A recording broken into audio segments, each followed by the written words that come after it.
৫,৫৫০টা কোনোভাবে আবেদন জমা হৈছিল অনলাইনত প্ৰাথমিক শিক্ষক এইটো আবেদনৰ প্ৰক্ৰিয়াটো সম্পূৰ্ণ হৈছে। এতিয়া তেওঁলোকৰ ডকুমেণ্ট ভেৰিফিকেশ্যন আৰম্ভ হ'ব।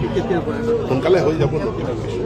৫,৫৫০টা কোনোভাবে আবেদন জমা হৈছিল অনলাইনত প্ৰাথমিক শিক্ষক এইটো আবেদনৰ প্ৰক্ৰিয়াটো সম্পূৰ্ণ হৈছে। এতিয়া তেওঁলোকৰ ডকুমেণ্ট ভেৰিফিকেশ্যন আৰম্ভ হ'ব। সোনকালে হৈ যাব। ৫,৫৫০টা কোনোভাবে আবেদন জমা হৈছিল অনলাইনত প্ৰাথমিক শিক্ষক এইটো আবেদনৰ প্ৰক্ৰিয়াটো সম্পূৰ্ণ হৈছে। এতিয়া তেওঁলোকৰ ডকুমেণ্ট ভেৰিফিকেশ্যন আৰম্ভ হ'ব। সোনকালে হৈ যাব। ৫,৫৫০টা কোনোভাবে আবেদন জমা হৈছিল অনলাইনত প্ৰাথমিক শিক্ষক এইটো আবেদনৰ প্ৰক্ৰিয়াটো সম্পূৰ্ণ হৈছে। এতিয়া তেওঁলোকৰ ডকুমেণ্ট ভেৰিফিকেশ্যন আৰম্ভ হ'ব। সোনকালে হৈ যাব। ৫,৫৫০টা কোনোভাবে আবেদন জমা হৈছিল অনলাইনত প্ৰাথমিক শিক্ষক এইটো আবেদনৰ প্ৰক্ৰিয়াটো সম্পূৰ্ণ হৈছে। এতিয়া তেওঁলোকৰ ডকুমেণ্ট ভেৰিফিকেশ্যন আৰম্ভ হ'ব। সোনকালে হৈ যাব।